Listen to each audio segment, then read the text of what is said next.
TV వచ్చింది, తర్వాత colourful TV వచ్చింది, ఆ తర్వాత స్మార్ట్, ఫ్లాట్, ఎల్ఈడి అనేక రకాల టెక్నాలజీతో టీవీ వచ్చింది. ఇది ఒక డెవలప్మెంట్. అయితే land phone, keypad phone, next touch phone, అదే ఆండ్రాయిడ్ ఫోన్. ఆండ్రాయిడ్ ఫోన్ వచ్చిన తర్వాత ప్రపంచం మీ గుప్పెట్లో అన్నది 100% సరిపడగా ఉంది.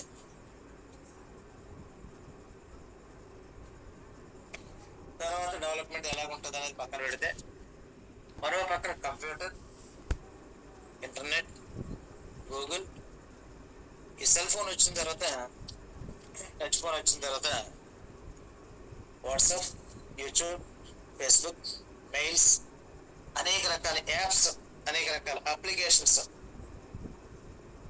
24 గంటలు సెల్ ఫోన్ తోటే అన్నట్లుగా అయిపోయింది. ప్రతి మిత్రుడు నెలకు 300 నుంచి 400, 500, 1000 రూపాయలు వరకు డేటా కొనుక్కోవడం జరుగుతుందండి. ప్రపంచంలో సుమారు 500 కోట్ల మానవ జనాభా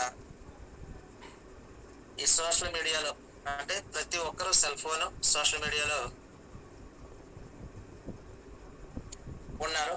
500 కోట్ల మంది నెలకు యావరేజ్గా 1000 రూపాయలు డేటా కొనుగోలు చేస్తుంటే లక్షల కోట్లలో డబ్బు ఖర్చు పెడుతున్నట్టే కదా. మనం ఖర్చు పెడుతూ ఆనందం పొందుతున్నామా? మనకి ఏమన్నా ఆదాయం వస్తుందంటే ఆదాయం కోసం ఏమి ఇక్కడ అవకాశం లేదు. ఆనందం తప్ప, కాలక్షేపం తప్ప. ఇంకా మాట్లాడితే ఎక్కువ సెల్ ఫోన్ వాడడంతో అనేక జబ్బులు కూడా వస్తాయి. రేడియేషన్, కళ్ళకి ఎఫెక్ట్, ఇంకా అవన్నీ చెప్పుకుంటే అది ఎవరు వినరు కూడా. సరే పక్కన పెడదాం. అలా అవసరం మనల్ని సెల్ ఫోన్ చుట్టూ తిప్పేస్తుంది అనేది ఒక అవగాహన. ఈ యాప్స్ ఎవరైతే తీసుకొచ్చారో 1,00,000, 2,00,000, 5,00,000, 10 లక్షలు ఖర్చు అవుతుంది యాప్కి. అలాగే యాప్కి ఖర్చు పెట్టేది లక్షల్లో. యాప్ ఓనర్ సంపాదించేది బిలియనీర్, ట్రిలియనీర్స్గా మారిపోతున్నారు. ఈ రహస్యం తెలియక మనం కొట్టుమిట్టాడుతున్నాం. ఈ రహస్యం తెలియడం వల్ల మనకేం ఒరిగేది ఏమీ లేదు.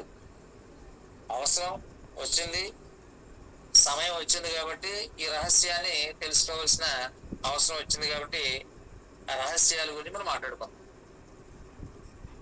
ఒక్క యాప్కి లక్షల కోట్లు ఎలా వస్తాయి?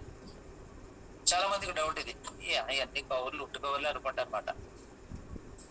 అంటే మనం నూతిలో కప్పలా ఉన్నావా, మహాసముద్రంలో కప్పలా ఉన్నావా? నూతిలో కప్పలా ఉంటే మన ఆలోచన అక్కడే ఉంటది.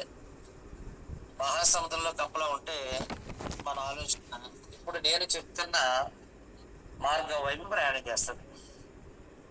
ఇప్పటి వరకు ఎక్కడ ఉన్నాం అనేది వద్దు. ఇకపై మనం మహాసముద్రంలో ఉన్న మనిషిలాగా మారదాం. ప్రపంచాన్ని అర్థం చేసుకుంటూ ప్రపంచం ఎటు ప్రయాణం చేస్తుందో, ఆర్థిక స్వేచ్ఛ వైపు మనం వెళ్ళడానికి ఉన్న అవకాశం ఏంటనేది మనం ఎత్తుకుంటున్నాం. అందుకే ఈ మీటింగ్స్, ఈ ప్రాజెక్టులన్నీ కూడా అంటే 2 ప్రాజెక్టులు, ఎన్నో ప్రాజెక్టులు ఇక్కడ లేవండి. ఒకటి టెరాకాస్, రెండోది ఆన్పాసింగ్. ఆన్పాసింగ్ రాగా ఎన్నేళ్ళు అయింది అంటూ నోరున్నవాడు, జ్ఞానం లేనుడు ఎన్నో మాట్లాడుతూ ఉంటాడు. చెప్పారు కదా, మనం చచ్చే లోపల లక్షాధికారి అయి చెప్తామా అంటే ఇది 900 కోట్ల జనాభాలో ఎంతమందికి సాధ్యం అవుతుంది అంటే 1% కూడా సాధ్యం కాదు. ఇది మన బ్రతుకు, ఇది మన జీవనం, ఇది మన గొప్ప. చెప్పుకోవడానికి ఏముందంటే ఏమీ లేదండి. అయితే టెరాకాస్ కి సంబంధించి చాలా మంది అయితే డౌట్స్ అడుగుతున్నారు కాబట్టి టెరాకాస్ కి సంబంధించి అయితే ఒక గ్రూప్ క్రియేట్ చేయడం అనేది జరిగిందండి. డిస్క్రిప్షన్ లింక్ ఇస్తాను. ఆ లింక్ లోంచి మీరు గ్రూప్ లో జాయిన్ అవ్వచ్చు. రిఫరల్ లింక్ కూడా ఉంది. ఆ రిఫరల్ లింక్ ద్వారా ఫస్ట్ రిజిస్ట్రేషన్ అనేది కంప్లీట్ చేసుకోండి. ఇంకా దీనికి సంబంధించి ఫుల్ వీడియో లింక్ కూడా నేనైతే డిస్క్రిప్షన్ లోనే ఇచ్చాను. అక్కడ నుంచి చెక్అవుట్ చేయండి. Thank you very much. సుమారు 200 కోట్ల మంది ఫేస్బుక్ తో టచ్ లో ఉన్నారు. అంటే 24 గంటల ఫేస్బుక్ లో ఉంటామని కాదండి. రోజు ఉండొచ్చు, ఓ రోజు లేకపోవచ్చు, నెలలో 10 రోజులు చూడొచ్చు, అప్పుడప్పుడు చూడొచ్చు, చూడలేకపోవచ్చు. 200 కోట్ల మంది అనుసంధానమై అన్నారు. అటువంటి ఫేస్బుక్ 1 year బ్యాక్ 2 hours ఆగిపోయింది. ఏదో ప్రపంచం ఆగిపోయినట్టుగా ఫీల్ అయ్యారు జనం. ఫేస్బుక్ ఆగిపోయింది అని డబ్బు కొట్టుకున్నారు. ఏంటి డబ్బు అని చెప్పి చూస్తే 2 గంటలకి నష్టం, గంటకి ఎంత నష్టం అంటే 24,000 కోట్ల రూపాయలు నష్టం గంటకి. 2 గంటలకి సుమారుగా 50,000 కోట్ల నష్టం. ఏంటి సార్, గంటకి 24,000 కోట్లు డబ్బేనా అని మీకు డౌట్ రావచ్చు. ఫేస్బుక్ అధినేత జుకర్బర్గ్ అనే వ్యక్తి ప్రపంచంలో రిచెస్ట్ పర్సన్స్ లో 4th ప్లేస్ లో ఉన్నాడు. మనకంటే ఉన్న స్థితి నుంచి ఈ ఫీల్డ్ లో ఎంటర్ అయ్యాడు. మనందరికంటే క్లిష్ట స్థితిలో వచ్చాడు. కొంతమంది ఇంజనీరింగ్ స్టూడెంట్స్ తయారు చేసుకున్న యాప్ ని మరి కొనుక్కున్నాడో లాక్కున్నాడో ఏం చేయలేదు బ్యాక్గ్రౌండ్ మనకు తెలియదు, కానీ అది తీసుకుని కొంచెం సాన పట్టి మనకి ప్యాకెట్ రైడ్ లాగా, మందు రైడ్ లాగా అటువంటి మనకి అలవాటు చేశాడు. టీవీ సీరియల్స్ లేడీస్ చూడండి, 190 మంది సీరియల్ కనుక రాకపోతే ప్రాణం పోయినంత బాధపడిపోతారు.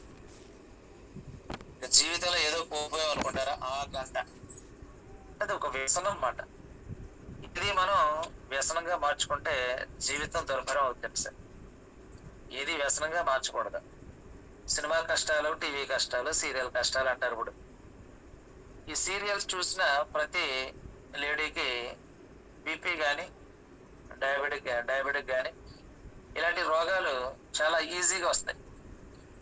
ఎందుకంటే ఈవేళ అయిపోయిన సీరియల్ రేపు మళ్ళీ 24 hours దాకా రాదు. కాబట్టి 24 hours దాకా వీళ్ళ మైండ్ లో ఇదే తిరుగుతూ ఉంటుంది. ఇదొక దౌర్భాగ్యం. జబ్బులు రావడానికి కానీ ఇదో పెద్ద అలవాటు, చెడు అలవాటు. గమనించుకోండి.